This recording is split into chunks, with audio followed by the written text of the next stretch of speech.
మనం ఇప్పుడు చిరుకూర తయారు చేస్తున్నాం. అందుకోసం 2 టేబుల్ స్పూన్ల ఆయిల్ వేసుకుంటున్నాము. అందులో ఒక 2 పెద్ద సైజు ఆనియన్ వేసుకొని ఫ్రై చేసుకోవాలండి. తర్వాత మనం చిరుకూరను క్లీన్ చేసి చిన్నగా కట్ చేసి పెట్టుకోవాలండి.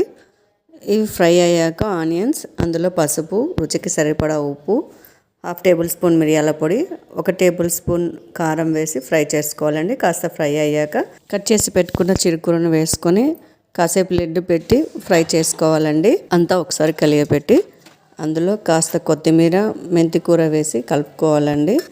ఇక్కడ మనం ఏం వాటర్ వేయట్లేదు, అవే వదులుతుందండి. నేను లిడ్ మూసేసి చిన్న మంట పైన 3 విజిల్ చేయించుకున్నానండి. బాబు స్కూల్కి కాబట్టి నేను కుక్కర్లో చేసుకున్నాను, లేదంటే మనం అలాగే ఫ్రై చేసుకోవచ్చు. అదిగోండి ఎంతో రుచికరమైన చిరుకూర కర్రీ రెడీ. అన్నంలో వేసుకొని తింటే ఉంటుందండి, సూపర్గా ఉంటుంది. ట్రై చేయండి.